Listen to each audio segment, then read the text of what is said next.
മാഷെ കുന്ന് കയറും അടുത്ത് ദാഹിച്ചിട്ട് വയ്യ. ഇച്ചിരി വെള്ളം കിട്ടുമായിരുന്നെങ്കിൽ കുടിക്കായിരുന്നു. ആ വീട്ടിൽ കയറി ഇച്ചിരി വെള്ളം കുടിക്കാല്ലേ. മാഷ് എന്നായി പറയുന്നേ? അവർ നമ്മുടെ കൂട്ടരല്ല. പിന്നെ എന്തിനാ മാഷെ ഈ കുന്നും കയറി ഇവിടം വരെ വന്നത്? പിരിവൊന്നും കിട്ടില്ലല്ലോ. പിരിവൊക്കെ കിട്ടും, അവർ അമ്പലത്തിലും പോകുന്നവരാ. പക്ഷേ അവിടെ നിന്ന് വെള്ളം കുടിക്കാൻ കൊള്ളില്ല. മനസ്സിലായോ? മറ്റവരല്ലേ.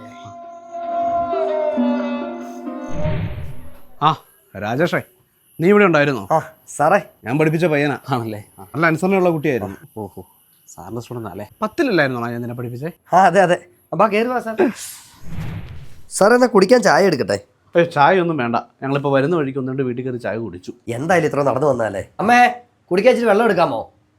രാജേഷേ, നമ്മുടെ അമ്പലത്തിൻ്റെ കൊടിമരത്തിന് സ്വർണം പൂശുവാണ്. അപ്പോൾ ഞങ്ങൾ വന്നത് അതിൻ്റെ ചില ഫണ്ട് പിരിവിൻ്റെ കാര്യങ്ങളൊക്കെ ഒന്ന് സംസാരിക്കാനാണ്. ഭഗവാനെ മനസ്സിൽ വിചാരിച്ച് മനസ്സറിഞ്ഞെങ്കിൽ സഹായിച്ചേക്കണം കേട്ടോ രാജേഷേ. ആ വെള്ളം ഇവിടെ വെച്ചേരെ. അപ്പോൾ ഞാനൊരു എമൗണ്ട് അങ്ങ് എഴുതിയിട്ടുണ്ട്, ഇതങ്ങ് പിടിക്കേ. ഇല്ല സാറേ, ഞാൻ ഈ പൈസ തരത്തില്ല. സാറെന്നെ പണ്ട് പഠിപ്പിച്ചതൊക്കെ എനിക്ക് നല്ല ഓർമ്മയുണ്ട്. കല്ലായ ദൈവത്തിന് കാണിക്ക വെക്കാതെ വിശക്കുന്ന കുഞ്ഞിന് ആഹാരം നൽകാനും ഈ ക്ഷേത്രങ്ങളെല്ലാം പണിയുന്ന പണം പാഴ്ചെലവാണെന്നും പറഞ്ഞ സാമൂഹ്യ പരിഷ്കർത്താക്കളില്ലേ, അവരെ സാറേ ഞാൻ അനുസരിക്കത്തുള്ളൂ.